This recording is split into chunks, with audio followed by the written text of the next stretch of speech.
Nagpatuloy sila sa paglalakad habang ang isa ay tumatakbo at ang isa naman ay humahabol. Humihingal na si Liu Xiao at hirap na sinabi, ang martial arts trading fair ay mukhang napaka-interesante, pero tanging mga martial venerable ay visit lang ang kwalipikadong sumali. Malayo pa ako roon. Iwinasiwas ni Li Fiyu ang kanyang kamay at hindi naniniwalang sinabi, kalokohan. Huwag mo akong biruin sa iyong martial sect, Tian, cultivation level. Kung kaya mong kontrolin ang isang 8th tier, Githis Giai, puppet, dapat isa ka ring 8th tier na nilalang. Naniniwala siyang itinatago ni Liu Xiao ang kanyang tunay na cultivation. Kitang-kita niya ang laban nito kay Wang Zhen kanina. Ang kakayahang takutin at paatrasin ang divine sense ng isang martial emperor, tulad ni Wang Gong ay nagdulot sa kanya ng matinding pag-ingat. Nakangiting sinabi ni Liu Xiao, tunay nang nasa martial sect, level lang ako, nagkamali ka lang ng tingin. Pero mayroon akong magandang paraan. Oh, ano ang iyong magandang ideya? Makikita mo. Sa isang iglap, ang munting gintong gourd puppet, Tiu Kim Tian, sa harap ni Liu Xiao ay naging isang matangkad at payat na figura, nakabalot sa itim na damit na hindi makita ang mukha. Si Liu Xiao naman ay nagkunwaring alagad nito na sumusunod sa likuran. Sinabi ni Li Fiyu, magandang ideya nga yan.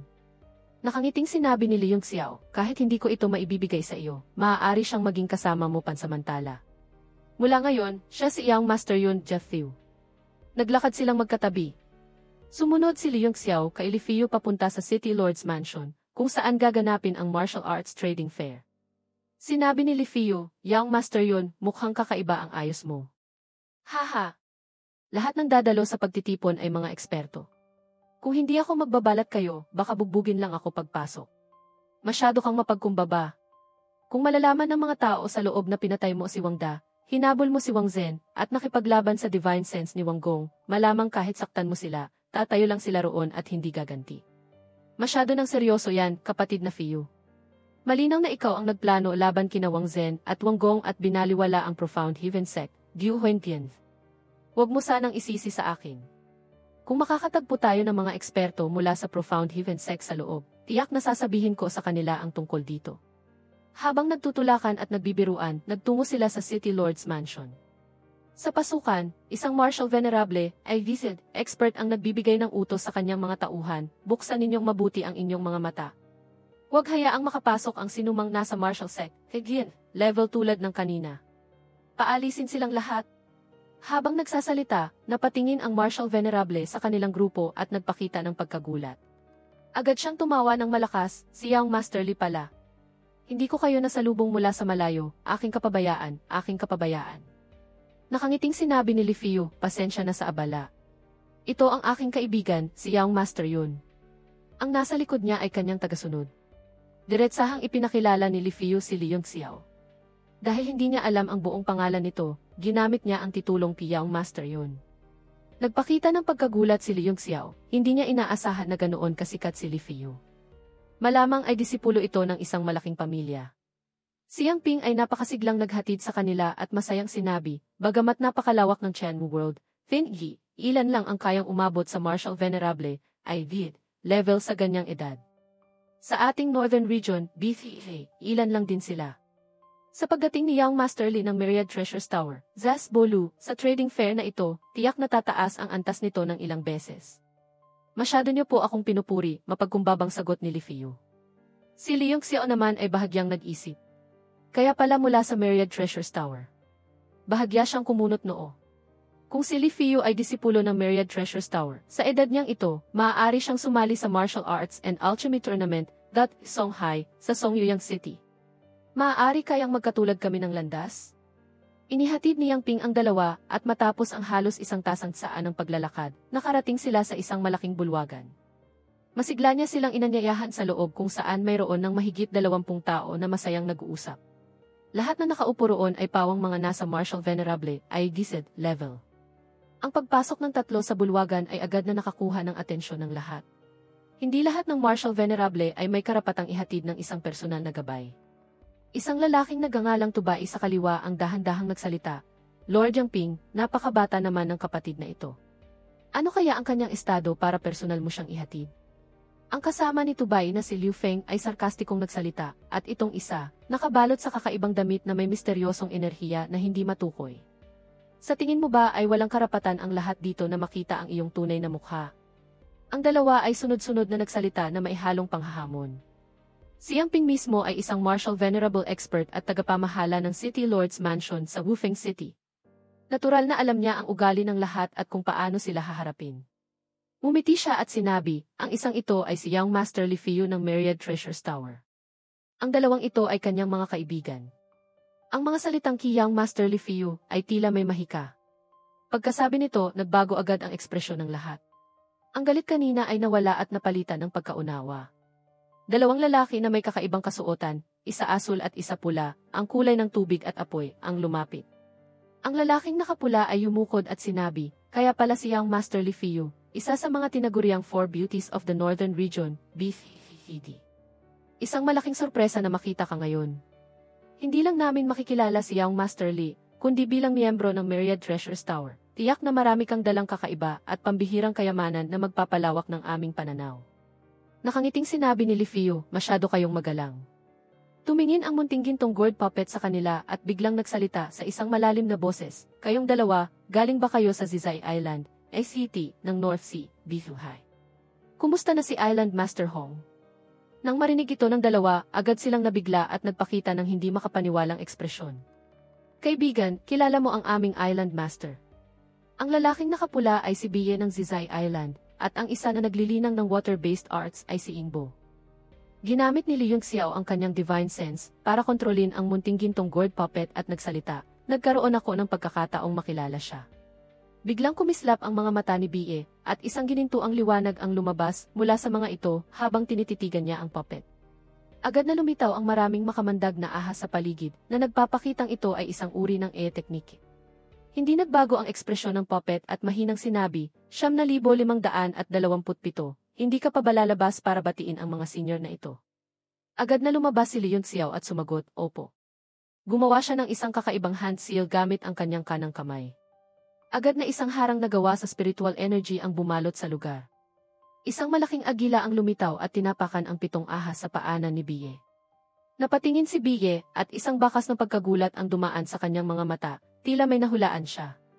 Naupo siya sa kanyang upuan at sinabing, kaya pala. Nagtatakang nagtanong si Ingbo, ano? Kaya pala may nakita ka bang anumang palatandaan?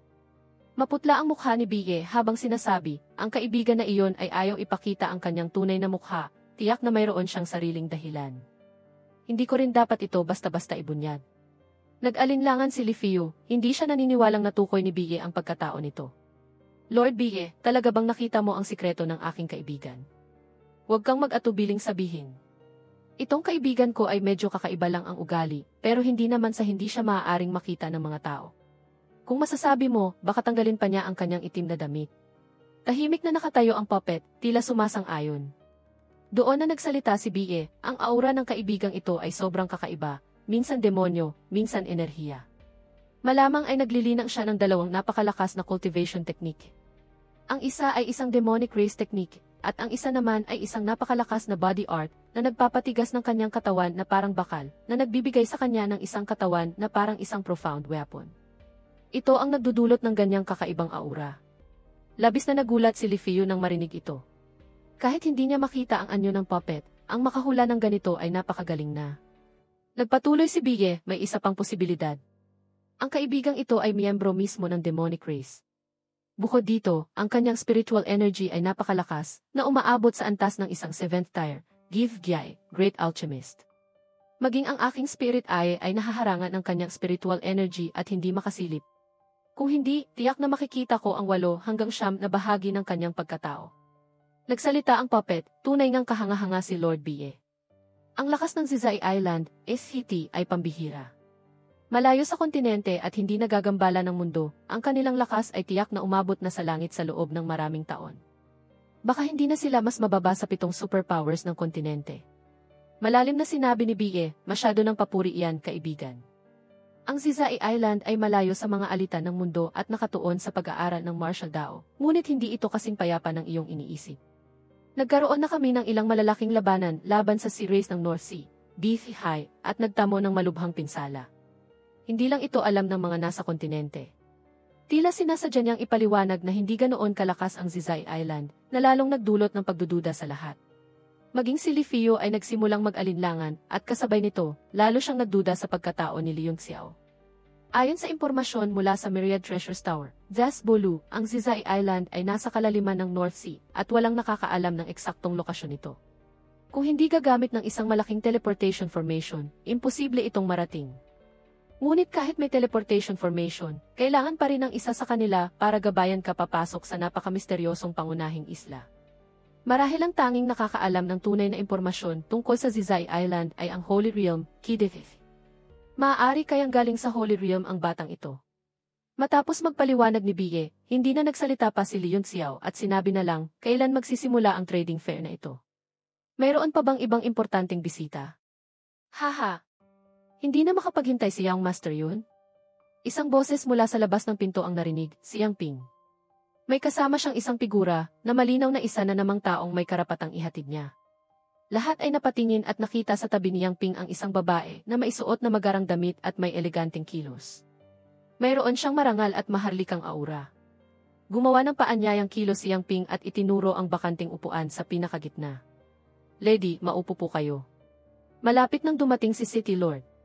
Bahagyang nagulat ang babae at nag-aalang ang sinabi, Lord Yang Ping, pinapahirapan mo naman ako. Paano ko upuan ang pwestong iyan? Haha! Isang malakas at masayang tawa ang umalingaw-ngaw. Lady May, bakit mo sinasabi iyan? Kung upo ka sa pangalawang pwesto sa Treasure Appraisal Assembly na ito, baka wala nang maglakas loob na umupo sa una. Biglang lumitaw sa upuan ang isang lalaki na may mga matang kasing linaw ng lawa at may masayang ngiti sa mukha. Siya si Jingjing, ang City Lord ng Wufeng City.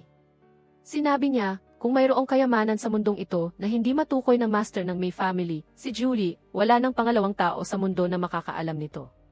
Kaya pala ang pinuno ng May family. Lahat ay nagulat at napatingin sa magandang ginang. Maging si Bie ay nabigla. Maaari kayang ang May family na dalubhasa sa pag-host ng malalaking auction at kilala bilang numero 1 sa treasure appraisal sa buong mundo. Natigilan din si Liu Xiao. Kaya pala ang May family ni May Dongger ay ang May family na ito. At ang pinuno ng May family na tinatawag na Julie ay ang babaeng nasa harap ko. Haha! Hindi ko inaasahan na makikita ko si Julie dito, malakas na tawa ni Li Fio. Tila magkakilala kayo. Si Julie ay may magandang impresyon din kay Li Fio at nagsalita sa isang malambing at kaakit-akit na boses. Mula noong huli tayong magkita, mas lalo pang humusay ang cultivation ni Yang Master Li. Ang titulo bilang isa sa 4 beauties of the Northern Region, BFHD, kailan mo kukunin ang unang pwesto? Mapagkumbabang sinabi ni Li Fio, sa ganitong kahinaan ng aking talento, paano ko makukuha ang unang pwesto? Dahil lang sa pangalan ng Myriad Treasures Tower, Bolu, kaya ako isinama para makumpleto ang bilang. Wala lang talaga ito. Nakangiting sinabi ni Jingjing, isang di inaasahang kasiyahan na maakit namin si Yang Master Li dito. Hindi lang namin makikita ang galing ng isa sa 4 beauties of the Northern Region, BFHD, tiyak na marami rin siyang dalang kayamanan. Ngunit Julie, bakit ka nahuli? Hindi mo naman iyan nakagawian.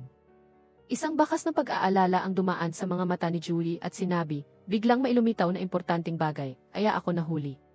Napansin din ni Jingjing ang pag-aalala sa mga mata ni Julie at agad na nag-alok, maaari mo bang sabihin kung ano ito? Hanggat kaya kong tulungan, tiyak na gagawin ko ang lahat ng aking makakaya at hindi ako mananatiling nakaupo lang. Sinabi ni Julie, kung gayon, nagpapasalamat na ako ng maaga, City Lord Jing. Ang bagay na ito ay isang di inaasahang sakuna. Ang anak ng sect master ng Profound Heaven Sect, Diu Hanqian, si Wang Da, ay namatay sa loob ng tavern ng Mi family. Ano? Nabigla si Jingjing. Si Wang Da ng Profound Heaven Sect. Naging seryoso rin ang kanyang mga mata. Ngayon, dahil nasira ang cross-region teleportation formation, napakaraming martial artist ang naiwan dito na nagdulot ng maraming alitan. Ngunit hindi ko inaasahan na maging ang anak ng sect master ng Profound Heaven Sect ay mamamatay sa Wufeng City. Medyo magulo nga ito. Alam ba kung sino ang may gawa? Sinabi ni Julie, sa ngayon hindi pa alam. Ang buong tavern ay nawasak na. Sabi-sabi, isang binatang nasa 20 taong gulang na may kasamang martial venerable, ay gised, puppet ang may gawa. At ang mas nakakabahala, matapos niyang patayin si Wang Da, pinatay din niya ang mga tagasunod ni Wang Zhen na naghahanap ng paghihiganti at hinabol pa si Wang Zhen. Gulat na sinabi ni Jingjing, sino ang may ganoong katapangan? Kung pati si Wang Zhen ay napatay, kung gayon ang Profound Heaven Sect. Kinabahan siya. Kung mawawala kay Wanggong ang kanyang dalawang anak, baka madamay din sa galit nito ang kanyang kingupi.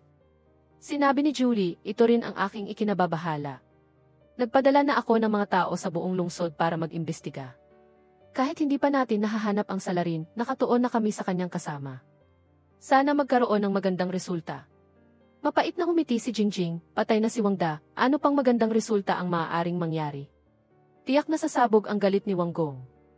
Kahit na walang kwenta ang anak niyang iyon, marangal pa rin ang kanyang katayuan. Bilang City Lord ng Wufeng City, mayroon din akong responsibilidad. Tiyak na tutulungan ko si Julie na imbestigahan ito. Nakangiting sinulyapan ni Li Fiyu si Li Yongxiao na may kakaibang tingin. Si Li Yongxiao naman ay may malamig na ekspresyon. Bahagya siyang nag-alala. Sinabi ni Julie kanina na nakatuon na sila sa kasama ng salarin, baka matunto nila ang Lifeng Chamber of Commerce. Ngunit dahil nandoon si Mo Xiaochuan, kung isang martial emperor, ang kumilos, tiyak na magiging napakalaki ng gulo.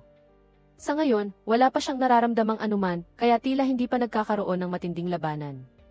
Titingnan na lang muna niya. Sinabi ni Li Fiyu, huwag kang mag-alala, Julie. Tiyak na susuportahan ka ng aking Myriad Treasures Tower. Hindi natin hahayaang maging arogante ang Profound Heaven Set, at hindi rin natin hahayaang makatakas ang salarin sa batas. Vincent, sa bagay na ito, baka kailanganin ko nga ang tulong ni Young Master Li. Si Julie ay may malaking tiwala sa Merchant Union, Kidinmain. Pagkatapos ng maraming taon ng kooperasyon, tiyak na hindi sila mananatiling tahimik habang hinaharap ng May family ang Profound Heaven Set. Nanahimik sandali si Li Yongxiao. Sa kanyang pananaw, isang basagulero lang naman ang pinatay niya, bakit napakaraming gulo? Haha!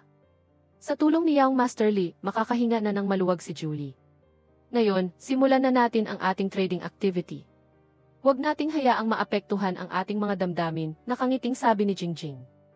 Dahil nasira ang teleportation formation at lahat kayo ay naririto, nag-organisa ako ng isang maliit na trading fair na ito. At dahil si Lady Julie ang mamamahala, kung mayroon kayong anumang kayamanan, maaari ninyo itong ilabas para makita nating lahat. Tila walang gustong mauna. Nahulaan na ni Jingjing ang sitwasyong ito. Umiti siya at sinabi, dahil lahat kayo ay gustong magpahuli, ako na ang mauunang magpakita ng kahihiyan. Mula sa kanyang bulsa, kinuha niya ang isang gintong sanga. Maliban sa masaganang spiritual energy nito, wala itong anumang kakaiba. Ipinagmamalaki ni Jingjing, sino sa inyo ang makakatukoy kung ano ito? Handang mag-alok si Jing ng 10 milyong mid-grade spirit stones. Lahat ay maingat na tiningnan ito. Si Ingbo ang unang nagsalita, na may pagkagulat, ang bagay na ito ay walang grade. Ano? Isang bagay na walang grade? Hindi kaya isang ordinaryong sanga lang ito? Nakakatawa. Si City Lord Jing ay isang importanteng tao, paanong maglalabas siya ng isang ordinaryong sanga? Nagulat si Biye, sa mundong ito, maraming bagay na walang grade dahil hindi sila masusukat ng pamantayan ng mundo. Ang mga ganitong bagay ay pawang mga mahahalagang kayamanan. Naglabas si City Lord ng ganyang kahalagahang bagay. Ano kaya ang nais ipagpalit ni City Lord, o ipagbibili ba ito para sa Spirit Stones? Nakangiting sinabi ni Jingjing, huwag muna nating pag-usapan iyan. Hintayin nating matukoy ng lahat kung ano ito. At saka, hindi ito kasing halaga ng iniisip ni Lord Biye, dahil napakaliit ng dami nito. Nanahimik si Julie ng matagal bago nagsalita, City Lord, maaari ba akong sumali sa larong ito? Masayang tumawa si Jingjing, syempre maaari. Sa totoo lang, interesado rin ako sa galing ng May family.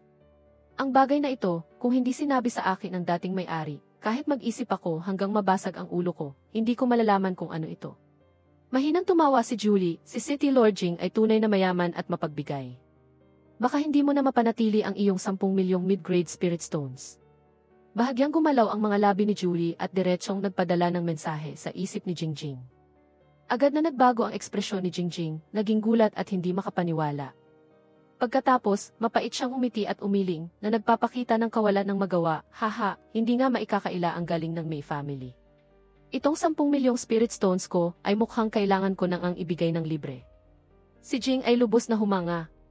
Hawak niya ang sanga at dahan-dahang sinabi, sige, ang bagay na ito ay sa katunayan. Nang akma na niyang ibunyag ang sagot, isang malalim na boses ang biglang umalinggaw at pumutol sa kanya, Soul Nourishing Good, na nabuo mula sa essence ng Kunwu Divine Tree. Ang ganitong kadalisay na Soul Nourishing Good ay tunay ngang pambihira. Ang tanging kapintasan nito ay napakaliit ng dami, kaya baka mahirap itong magkaroon ng malaking epekto. Ang boses na iyon ay mula sa munting gintong gourd puppet. Huminto siya sandali at nagpatuloy, City Lord, pakihanda ang dalawang bahagi ng Spirit Stones. Labis na nabigla si Jingjing at mapait na tumawa, haha, tunay ngang limitado ang aking kaalaman.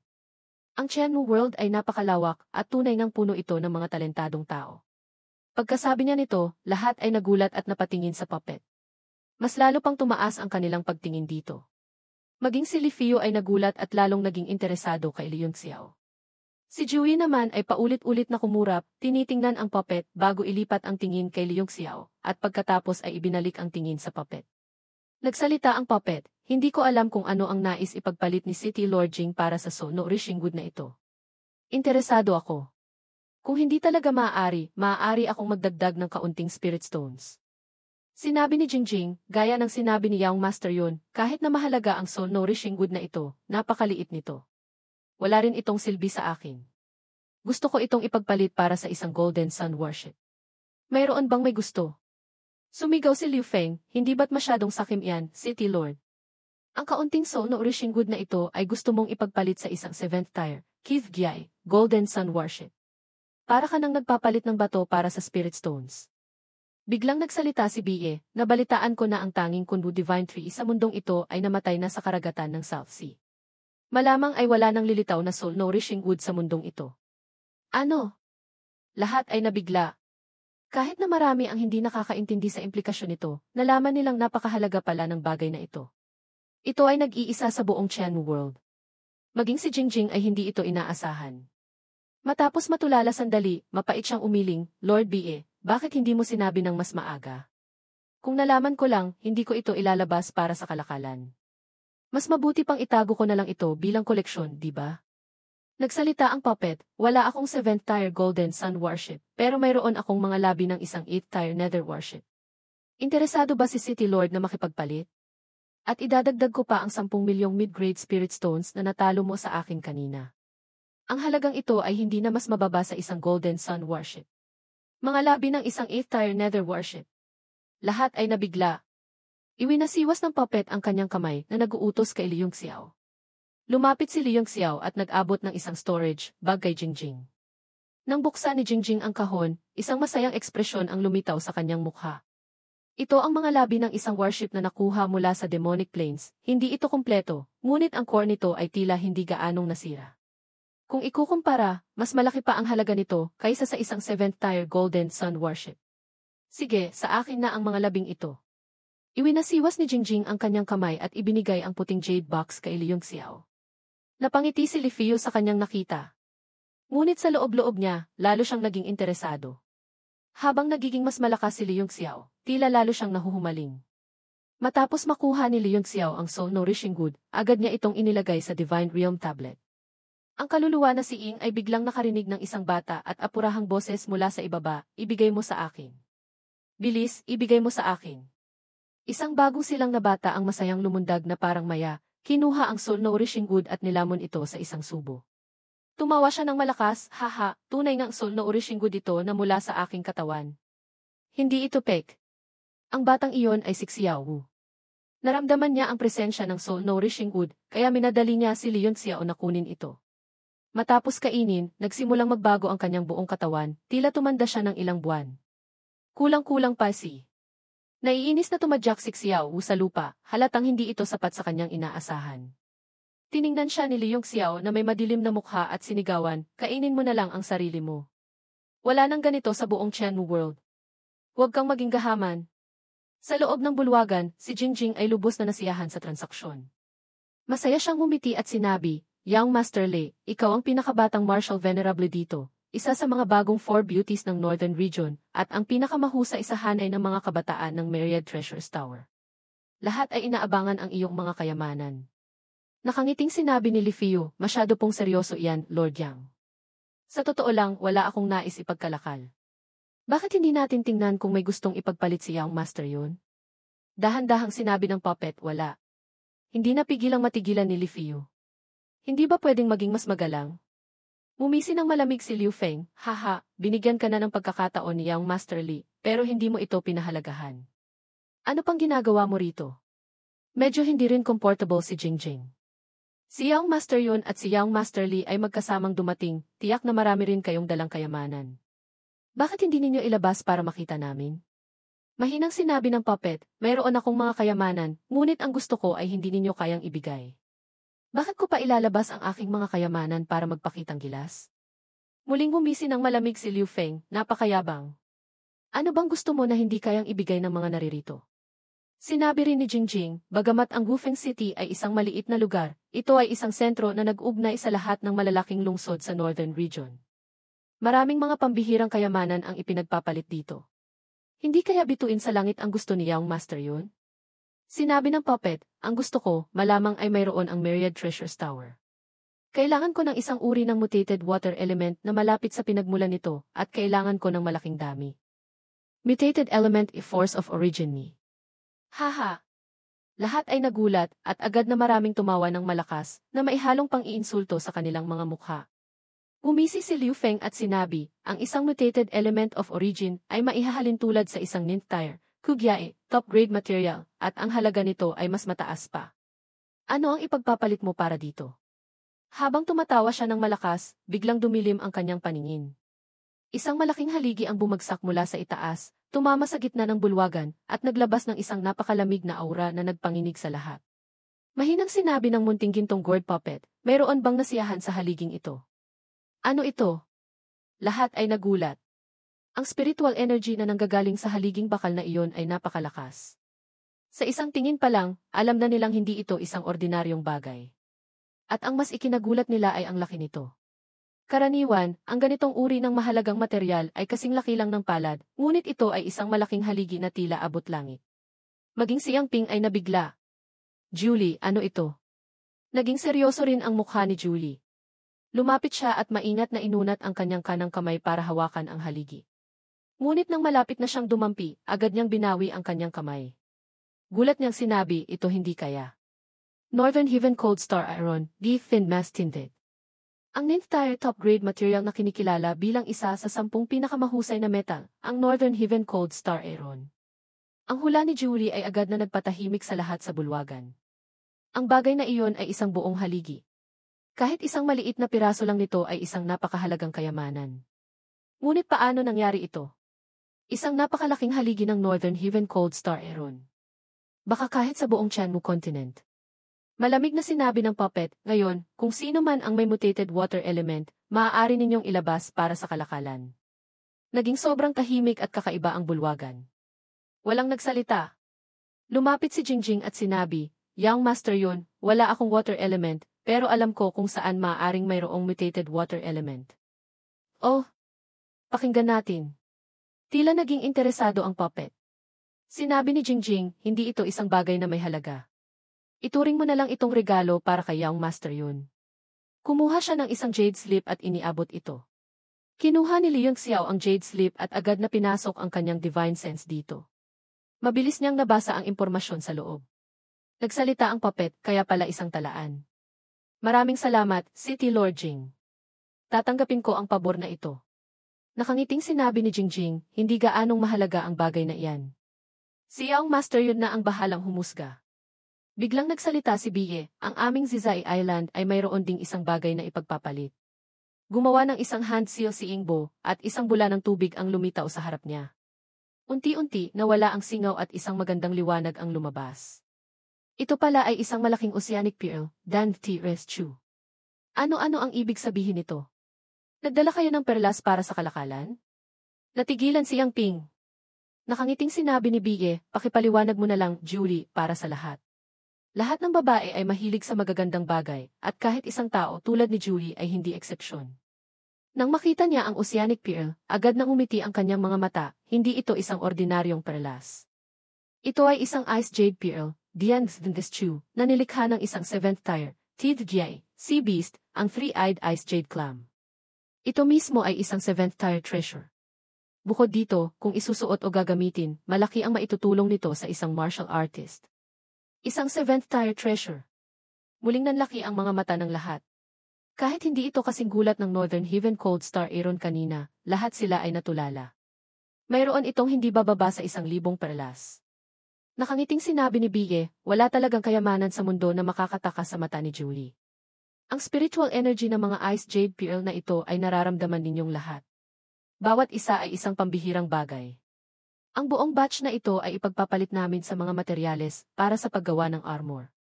Ang aming Zizai Island ay sagana sa mga sea beast na ito, ngunit kulang kami sa mga materyales para sa paggawa ng profound armor at war armor.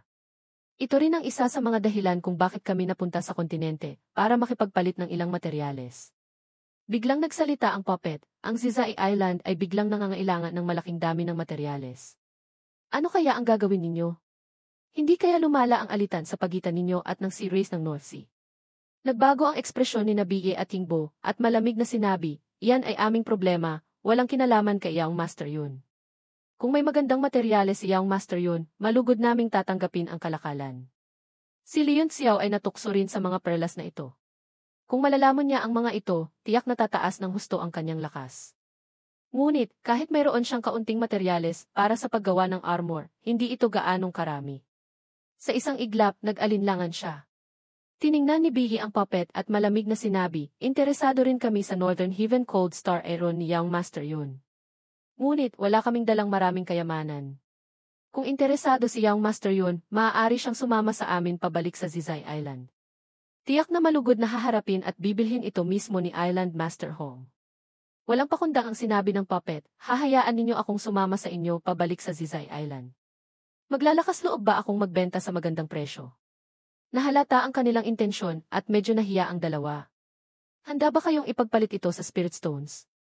Ang Spirit Stones ay madaling gamitin para bumili ng iba't ibang materyales sa mga malalaking Chamber of Commerce. Sinabi ni Bie, maaari rin. Ang Ice Jade Pearl na ito ay hindi isang ordinaryong 7th tier. Kung ipagpapalit, kailangan ng 5 milyong mid-grade Spirit Stones bawat isa. Nakangiting sinabi ni Julie, ang isang ordinaryong 7th tier material ay nagkakahalaga ng 2 hanggang 5 milyon. Kung isa lang ang ibebenta ninyo, maaaring makuha ninyo ang presyong iyan. Ngunit kung libo-libo, haha. Nagsalita ang puppet, ilan lahat iyan? Bilugin na lang natin. Bibilhin ko lahat. Ano? Gusto mo lahat? Nagulat si Bie. Matapos mag-isip sandali, sinabi niya, mayroon ditong kabuang 2,500 Ice Jade Pearls. Kung kailangan ni Young Master yun, 12 bilyong mid-grade Spirit Stones lang. Maaari. Sabi ng munting gintong gourd puppet. Ngunit wala akong ganyang karaming Spirit Stones. Kailangan kong ipagpalit muna ang isang bagay. Lumapit si Leon Xiao at naglabas ng isang piraso ng Heavenly Reflection Amplification Gold na kasing laki ng hinlalaki. Sabi ng puppet, ito na iyon. Dapat sana ay ipapa-auction ko ito sa anumang Chamber of Commerce, pero wala ng oras. Ibenta na lang natin dito. Ano iyan? Naging interesado si Jingjing. Matagal niyang tiningnan ito ngunit walang reaksyon. Biglang nagbago ang mukha ni Julie at medyo nawala sa sarili. Young Master yun, maaari ko bang tingnang mabuti? Siyempre, sabi ni Leon Xiao. Mabilis na lumapit si Julie, kinuha ang Heavenly Reflection Amplification Gold, at tinitigan ito ng matagal. Agad na lumiit ang kanyang mga pupil. Pagkatapos, hindi na siya nagsalita pa. Naglabas siya ng isang storage bag at sinabi, mga ginoo mula sa Zizai Island, ang 12 bilyong Spirit Stones, para sa mga Ice Jade Pearl na ito ay sa akin na. Bago pa man makareact ang dalawa, lumapit na si Julie sa puppet at sinabi, bibilhin ko lahat ng Ice Jade Pearl na ito at ibibigay kay Young Master yun bilang regalo sa ating pagkikita. Hindi ko alam kung maibibenta sa akin ni Young Master yun ang bagay na ito. Ang presyo ay tiyak na magugustuhan ni Young Master yun. Hindi na siyahang sinabi ni Lifiu, Julie, hindi tama yan. Kung natukoy mo na kung ano ito, dapat sabihin mo sa lahat para makapagkumpetensya tayong lahat. Sinabi ni Julie, nakikipagtransaksyon lang ako kay Young Master yun. Kung papayag siya o hindi, depende pa rin sa kanya. Sabi ng puppet, kung ganoon, hindi na ako tatanggi. Ganyan na lang. Pumayag si Leon Xiao dahil naisip niya si Mei Dongger. Sa ngayon, hindi pa niya alam ang buong kwento, kaya mabuti na ring magbigay ng pabor kay Julie. Tutal, hindi pa naman tapos ang transaksyon. Kung may mali sa sitwasyon, maaari pa rin niyang kanselahin. Pagkatapos, kinuha ni Leon Xiao ang lahat ng Ice Jade Pearl. Masayang tumawa si Jingjing, haha, bihira namang maging ganito kainteresado si Julie. Halina, magpatuloy tayo. Nagpatuloy pa rin ang Treasure Appraisal Assembly, ngunit ang tatlo, sina Leon Xiao, Lifiu at ang puppet, ay nauna nang lumabas. Sa itaas ng City Lord's Mansion, isang marangyang warship ang nakalutang na. Ang disenyo nito ay napaka-elegante at sariwa, na parang silid ng isang dalaga. Nakangiting sinabi ni Li Fiyu, ang Phoenix Carriage of Julie. Iilan lang sa mundo ang nakakasakay dito. Ngayon, makikita na natin ito. Mahinang tumawa si Julie, kung gustong makita ni Young Master Li, maaari siyang pumunta anumang oras. Ito ay ginagamit ko lang para sa paglalakbay. Hindi naman ito ang Noah's Ark, ano ang maganda rito? Biglang naging seryoso si Li Fiyu, narinig ko na lumabas na ang Noah's Ark at nakahanap na ng may-ari. Hindi ko alam kung totoo o hindi. Narinig mo na ba, Julie? Tahimik na nakinig si Leung Xiao. Kahit na halos lahat ng nakakaalam na si Fan ang nakakuha ng Noah's Ark, ay patay na, walang sikretong hindi nabubunyag. Maaga o huli, kakalat din ang balita. Sinabi ni Julie, narinig ko na rin ang tungkol dyan. Ngunit hindi ito ang unang beses na kumalat ang balita tungkol sa paglabas ng Noah's Ark. Sa huli, lahat ay napatunayang peke. Sinabi ni Li Fiyu, ngunit ang pagkakataong ito ay tila napakakaiba at mukhang totoo. At tila may kaugnayan ito sa tribulation ni Tangjai ng Four Extreme Sect. Nag-isip si Julie, hindi kaya nakuha ni Tangjai ang Noah's Ark. Alam na alam ni Julie na ang susi sa Noah's Ark ay palaging nasa kamay ng inyong Merchant Union. Hindi ba't sa taong ito, ang Four Extreme Sect ang nakatokang mamahala dito? Bumuntong hininga si Li Fiyu, isa itong sakit ng ulo. Totoo at hindi totoo, napakahirap malaman ang katotohanan. Nangangailangan ito ng maraming oras at lakas. Pakiramdam ko, lalong nagiging magulo ang Tianmu World. Kung totoo ang chismis, ito na ang pangalawang malaking kaganapan matapos ang pagguho ng Mount Sumeru sa Southern Region. Tumingin siya kay Leung Xiao at sinabi, Young Master Yun, narinig mo na ba ito? Nagpakita ng kakaibang ekspresyon si Leung Xiao. Malalim na sumagot ang puppet, hindi ko pa narinig. Totoo ang sinabi niya. Dahil siya mismo ang may gawa ng dalawang pangyayaring iyon, tunay ngang hindi pa niya ito narinig.